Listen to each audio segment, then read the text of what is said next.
Biljke su najosjetljivije u fazi početnog rasta i tada im treba obezbijediti dobre uslove za klijanje, nicanje i rast.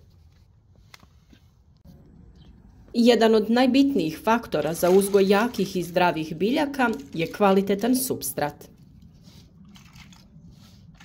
Za bolji razvoj biljaka supstrat treba sadržavati dovoljnu količinu hranjiva, ali prije svega mora biti sterilan.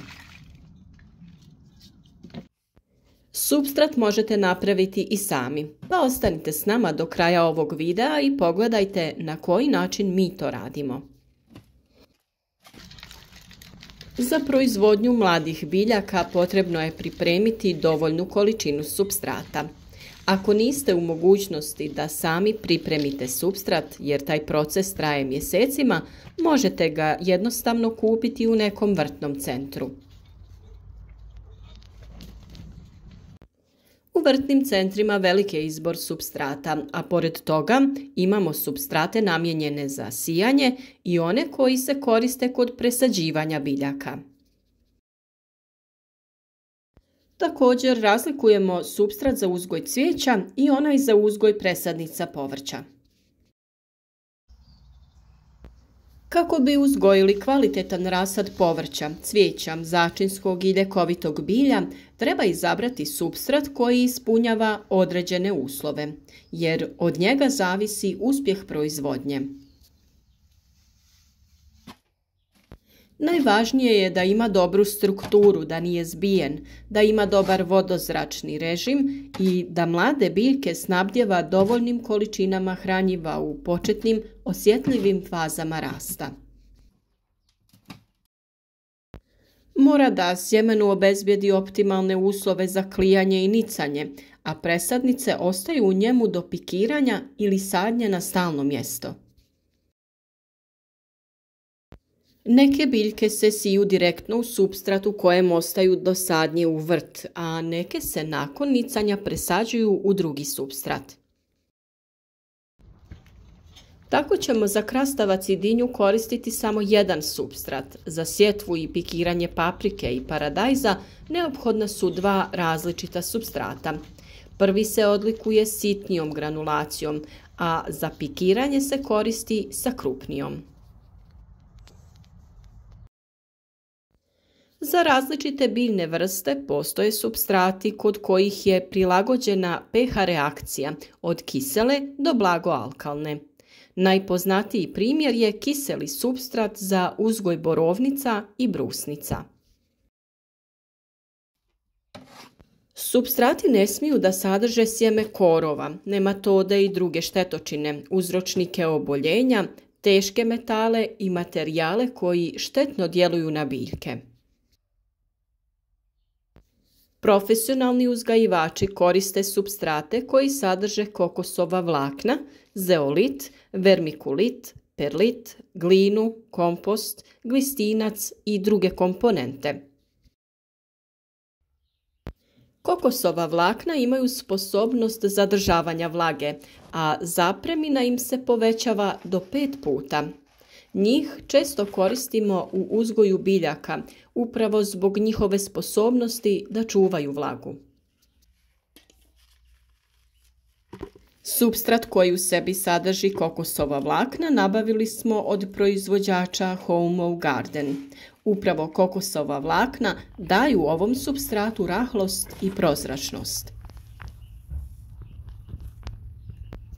Vermikulit također održava supstrat rahlim i prozračnim, povećava kapacitet za zrak i vodu.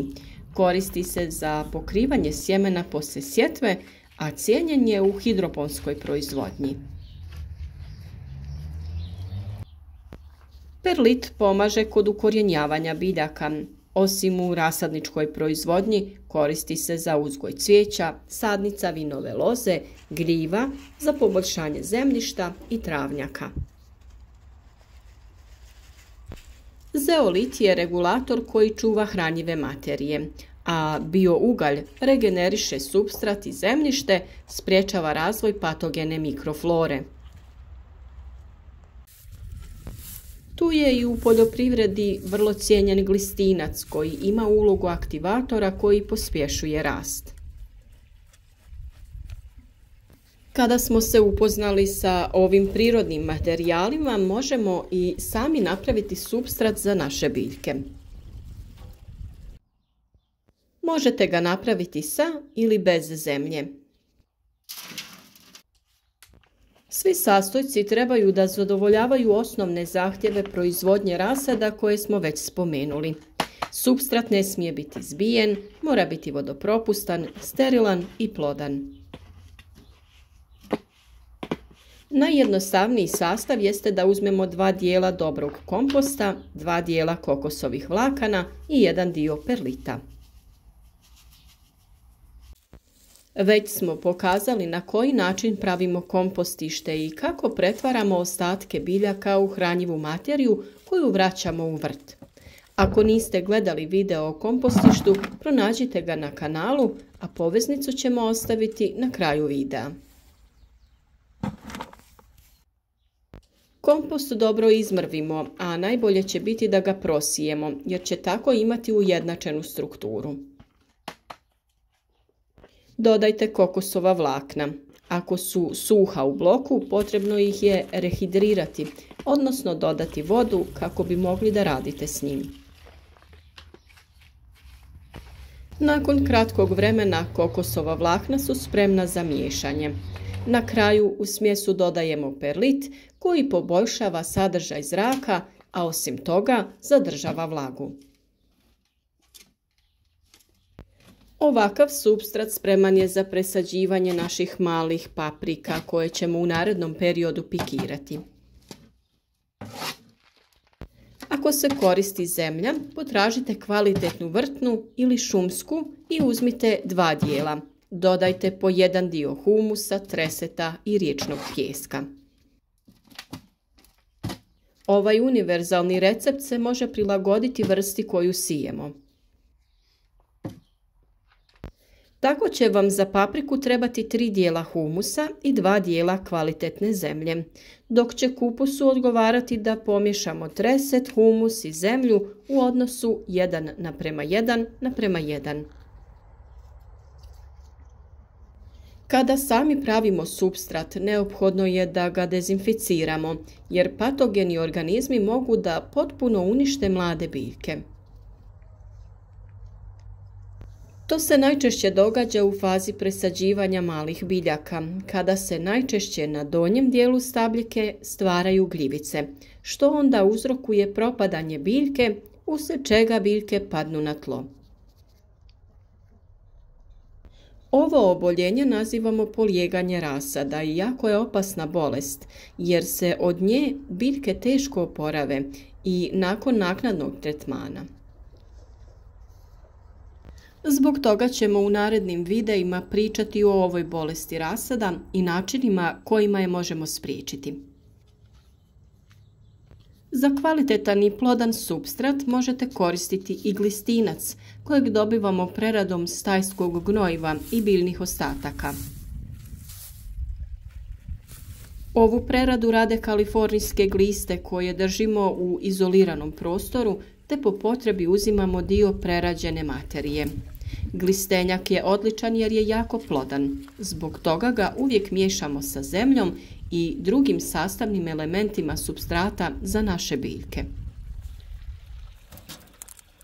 Definitivno ovo hranjivo uvijek trebamo imati u vrtu da bi ga po potrebi dodavali biljkama. Ako imate neki dio u vrtu koji može poslužiti za izradu kompostišta ili glistenjaka, napravite jedan mali prostor u kojem će gliste prerađivati ostatke biljaka. Neka vam bude na dohvat ruke kada bude potrebno za vaše biljke. Većinom su sjemena posijana, a neke smo biljke već presadili u veće posude gdje će čekati toplije dane kada ćemo ih iznijeti u naš vrt. Zbog plodnog supstrata biljke su jako zdrave i jake i otporne.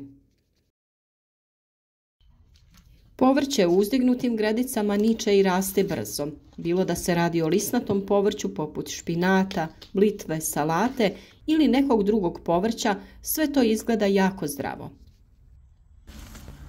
I dok dio rotkvice beremo, nova je posijana i već nakon nekoliko dana niknule su nove biljke.